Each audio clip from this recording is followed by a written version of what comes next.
Assalamualaikum warahmatullahi wabarakatuh. Sampurasun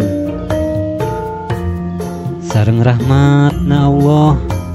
Salam sejahtera kanggo urang sadayana. Puji sinareng syukur urang panjatkeun ka Gusti anu Maha Suci, margi kalayan limpahan rahmat sareng karuniana.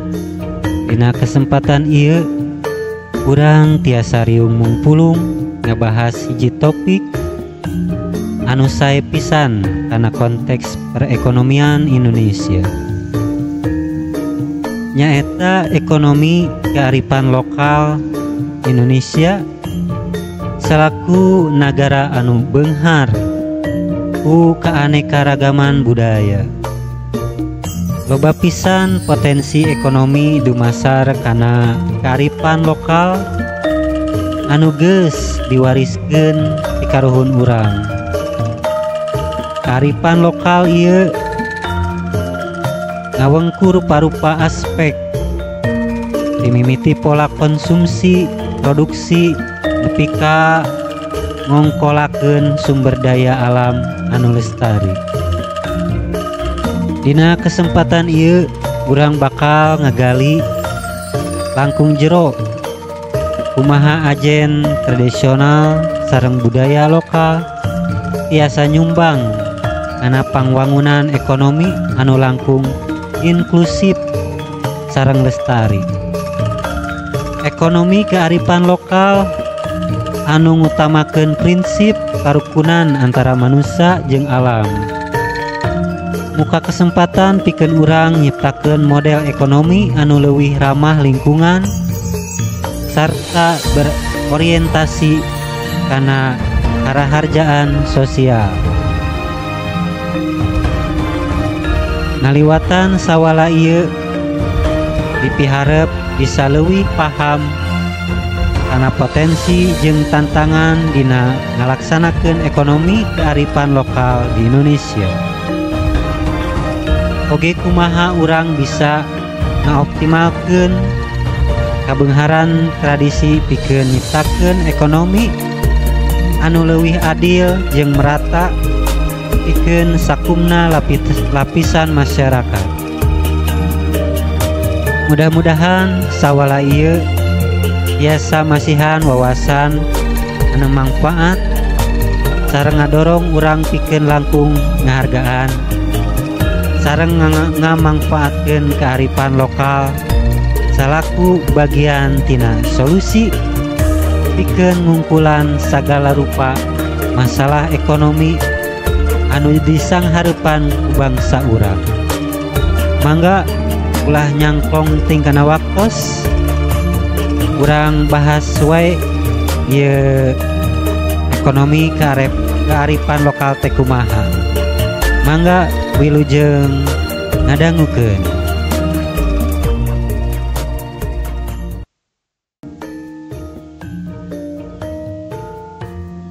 Implementasi ekonomi kearifan lokal di Indonesia miboga potensi gede pikeun nguatkeun daya tahan ekonomi jeung ngaronjatkeun karaharjaan masyarakat. Bari ngajaga karagaman budaya jeung lingkungan. Kearifan lokal Indonesia anu ngawengku ajen inajen tradisi, adat istiadat jeung pangaweuruh lokal anu diwariskeun sacara turun temurun bisa dilarapkeun dina rupa-rupa sektor ekonomi, diantarana pemberdayaan UMKM, nyata usaha mikro kecil menengah, pemanfaatan potensi lokal seueur pisan produk lokal di Indonesia anu tiasa dikembangkeun janten produk unggulan. Contohna kerajinan, batik, anyaman, jeung bahan-bahan alam nu bisa dijadikeun produk nu boga nilai luhur. Pemberdayaan UMKM dumasar kana kearifan lokal, bisa ngaronjatkeun ekonomi masyarakat di tingkat desa jeung kota leutik. Pengembangan pasar lokal ku ngajajah produk khas unggal daerah, pamarentah bisa mantuan UMKM pikeun menangkeun akses pasar anu leuwih lega, boh di jero negeri boh pikeun ekspor ka luar negeri. Anu saterasna pariwisata lestari. Pariwisata budaya jeung alam. Indonesia loba pisan karagaman budaya jeung alam anu luar biasa. Ekonomi kearifan lokal tiasa diintegrasikeun kana industri pariwisata. Ucara mekarkeun pariwisata berbasis kearifan lokal, sapertos wisata adat sareng budaya. Masyarakat setempat bisa langsung kalibet, maksudna kalibatkeun dina ngongkolakeun tujuan wisata seperti desa wisata atau ekowisata. Pelatihan jeung pengembangan keahlian, masyarakat dibere pelatihan pikeun jadi pemandu wisata anu paham jeung ngahargaan ajen-inajen lokal, oge ngalestarikeun alam jeung tradisina. Tatanen jeung perikanan lestari.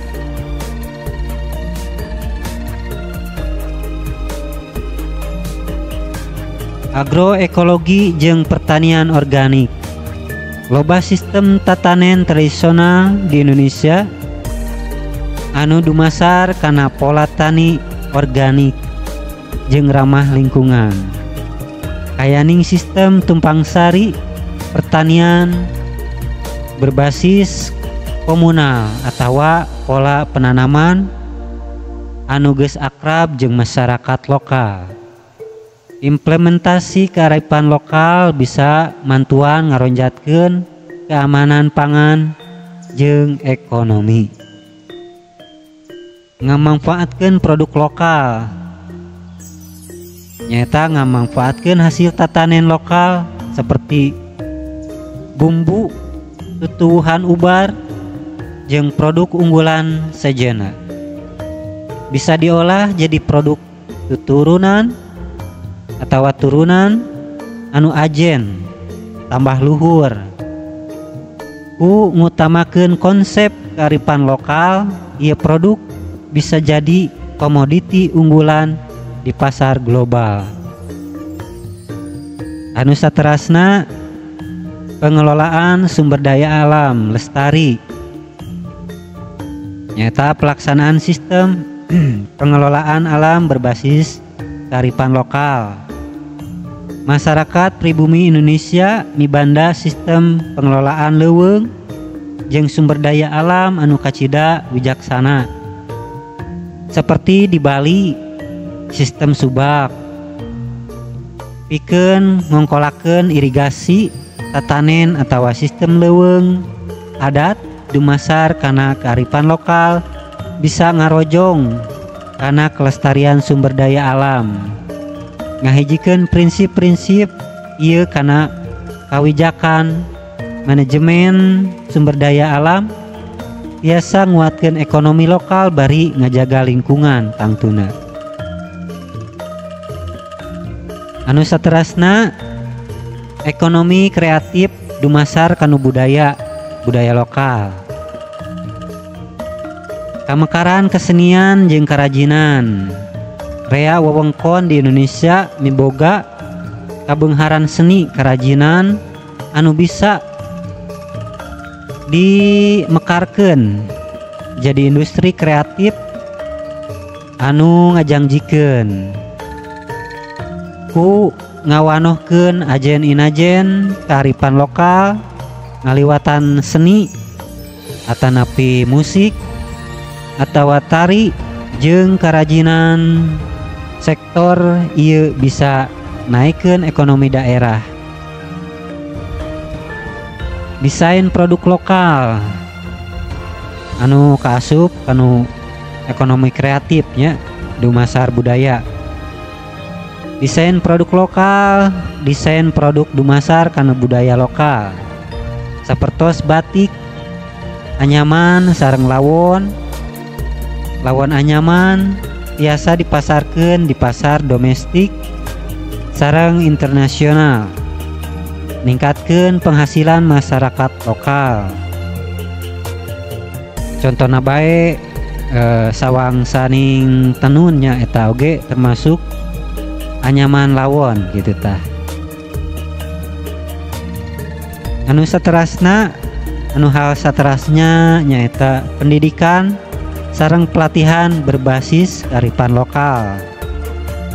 Nyaeta pendidikan kearifan lokal, masyarakat kudu diperdayakeun ku pangaweruh ngeunaan kearifan lokal anu museurkeun kana pangwangunan ekonomi, boh dina wangun atikan formal, boh diklat non formal, ku ngalibetkeun unsur-unsur tradisional dina kurikulum pendidikan atawa pelatihan berbasis keterampilan lokal. Masyarakat bisa ngamanfaatkeun kearifan lokal pikeun nyiptakeun kesempatan ekonomi nu leuwih jembar. Biasa oge diterapkan di sekolah-sekolah gitunya atau napi di kuliah kursus anu sajena. Anu saterasna nyaeta pemberdayaan ekonomi ngaliwatan kerjasama komunal atau napi gotong royong dina ekonomi. Gotong royong mangrupa salah sahiji prinsip dasar kearifan lokal Indonesia anu bisa diadaptasi dina rupa-rupa sektor ekonomi. Komunitas anu gawe bareng nu rancage dina rangka ieu bakal langkung gampang pikeun ngatasi tantangan ekonomi sareng ngegancangkeun proses pangwangunan ekonomi anu lestari. Anu terakhir nyata inovasi teknologi jeung infrastruktur dumasar kanu kearifan lokal keneh. Teknologi anu cocok sareng ramah lingkungan. Seueur teknologi tradisional anu ramah lingkungan sareng saluyu dina kaayaan alam anu tiasa diadaptasi dina konteks modern ieu. Contohna pemakaian energi terbarukan dumasar kana sumber dayana kayaning PLTA jeung biomasa energi anu bisa ngaronjatkeun kemerdekaan energi masyarakat sareng teknologi tradisional anu sanesna anu seueur di sumber daya alam Indonesia ieu.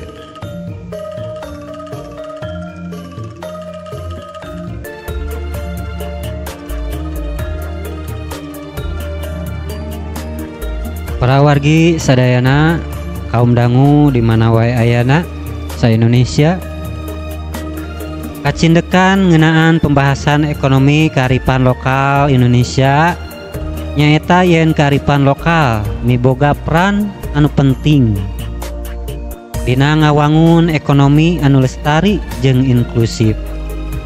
Dina konteks Indonesia anu beunghar ku aneka ragamna budaya jeung tradisi, kearifan lokal nyumbang kana rupa-rupa aspek ekonomi sareng tatanen, kerajinan, pariwisata jeung ngongkolakeun sumber daya alam. Kearifan lokal sering ngalibatkeun prinsip harmoni sareng alam, kelestarian sareng manajemen dumasar kana solidaritas sosial sareng masyarakat. Ekonomi berbasis kearifan lokal ieu bisa mere kesempatan pikeun nguatkeun daya tahan ekonomi masyarakat, ngajaga kelestarian lingkungan, jeung ngadorong pangwangunan anu adil. Tapi tantangan anu disangharepan nyaeta kumaha ngahijikeun ajen-inajen kearifan lokal jeung kamekaran ekonomi global anu beuki modern, tapi ngaleungitkeun identitas budaya jeung ajen-inajen tradisional anu geus aya. Gemblengna ekonomi anu ngutamakeun kearifan lokal bisa dijadikeun landasan pikeun nyiptakeun model pangwangunan anu leuwih adil, lestari jeung ramah lingkungan, sekaligus ngurangan kesenjangan ekonomi antar daerah di Indonesia.